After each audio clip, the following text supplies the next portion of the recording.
When you think of dominance in late-night TV talk shows, many think of the gold standard. Here's Johnny!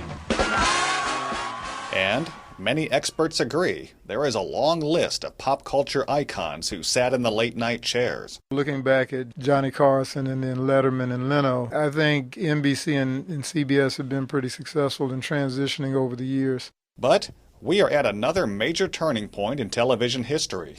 Musical chairs in late-night network television. And in many ways grew out of radio before that, so it's a very long continuum, I think. And it's also a very stable format. Thank you very much.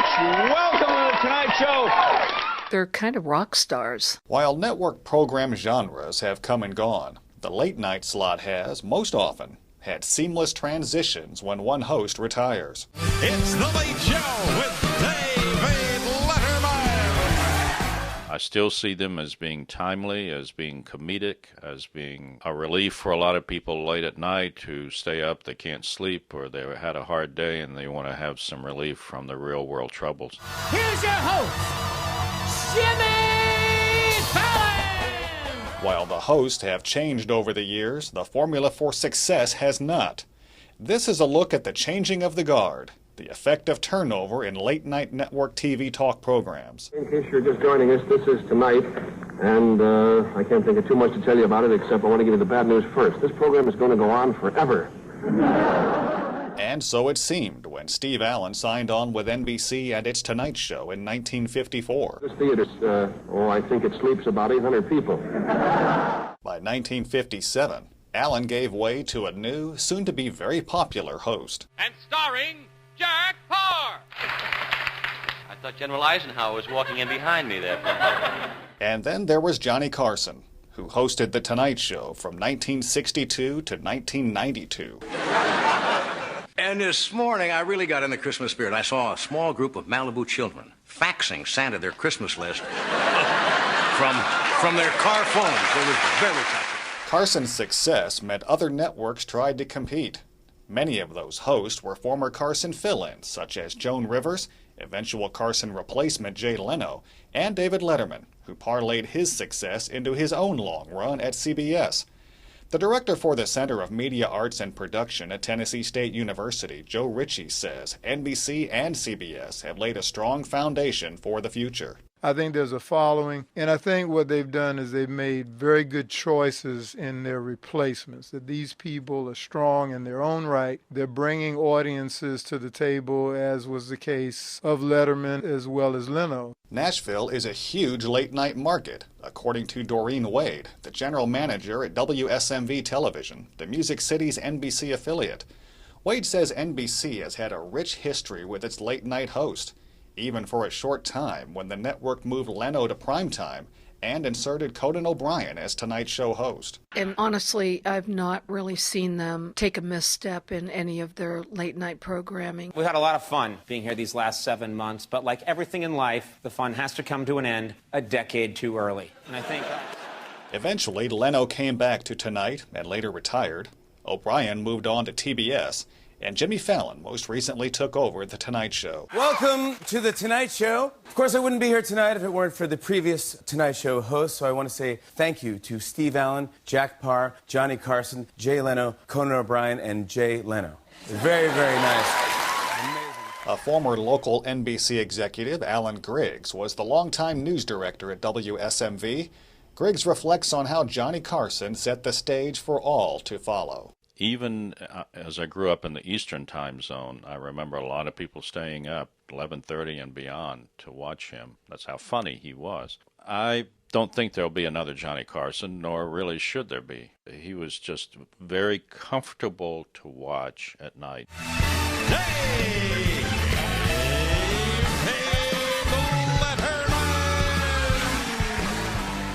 Griggs says David Letterman once hoped to succeed Johnny Carson, but NBC gave Tonight to Jay Leno. Letterman took his act to CBS, where he had a long run, but rarely led in the ratings. CBS seemed to be fine with letting him be number 2 because he was still very popular. and made them a lot of money and resonated with a particular demographic. And so he was a success in his own right. TSU's Joe Ritchie sums up his views of the many who have held a late-night chair. Making comparisons between Letterman and Parr and Carson and Fallon, and all of these guys have been comedic sorts, but David Letterman was, I think, pretty unique because he kind of brought that a little more sarcasm and kind of that dry humor. If you would have told me as a kid that I was going to graduate high school and go on to be on Saturday Night Live and then eventually be the host of The Tonight Show, I would have said, I graduated high school?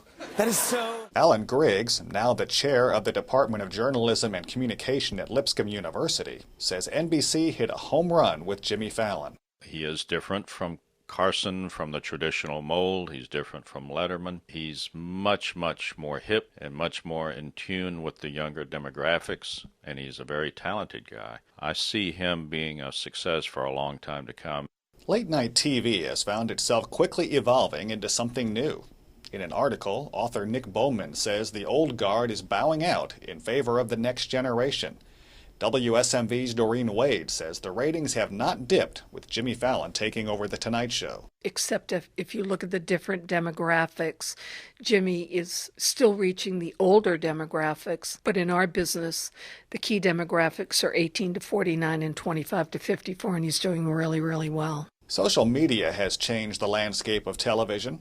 History professor Tony Harkins and director of the Popular Culture Studies major at Western Kentucky University says late-night hosts who are successful are the ones whose best comedy sketches go viral. I think there's probably audiences that still just watch The Tonight Show, as they always have. They're probably not on the internet very much. And then there's another audience which is pretty much exclusively there and almost doesn't know that it originally airs on television. New media platforms bring new audiences, according to Tennessee State University professor Cheryl Morris. It really gives the audience members a chance to feedback as much as they want to, gain opinions and talk about. And it gives them a platform of what kind of topics to cover and to make fun of. Along with social media, Wade cites many non-traditional ways to watch. You would think that being in such a late night time period, it wouldn't be any big deal. But most people, if they're not watching it live, then they're recording it, DVRing it, or recording it through Apple TV or Netflix or whatever. I mean, it's almost cultish. Critics of late night TV cite a lack of diversity among the hosts. For a while, Joan Rivers had a show on Fox. Oh, you don't know what it's like to get older. Do you know what it's like to go in the morning to take off a facial mask and realize you're not wearing one? Oh, you don't know. And Arsenio Hall had great success his first time. It's the Arsenio Hall Show. Sorry. Still, WKU's Harkins questions the diversity of those hosting the late-night programs. If that says that studios are reluctant and just don't willing to take a chance, or maybe it's just not this situation where people would desperately want to be the talk show host anymore. Lipscomb professor Alan Griggs says the late-night programs are still very valuable to the networks in terms of revenue, viewership, and ratings. And the reason is when people go to bed at night, they turn off their TV. That TV stays on that channel, so when they wake up the next morning, it is on the channel that they were watching. Author Nick Bowman, who penned The Changing Faces of Late-Night Talk Shows, says the next crop of late-night hosts has helped save the talk show medium from the brink. Many of these include Carson Daly, Jimmy Kimmel, Jon Stewart, Craig Ferguson, and Stephen Colbert. It's Last Call with Carson Daly. It's Jimmy Kimmel Live. Someone was indicted. They got the shooter of the video.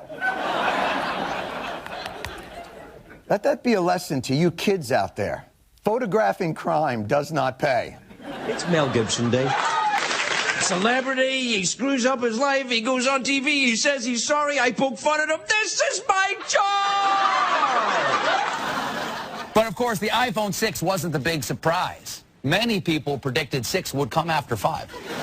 Despite some who cite the decline of television, WSMV's Wade sees late night growing. I see no reason why the audience should diminish. The networks have been smart in developing or keeping an eye on other talent, making sure that when one retired and another stepped in, it would be seamless with no loss of audience. And really, that's what we're seeing. I think the future is bright for late night television. Thank you very much.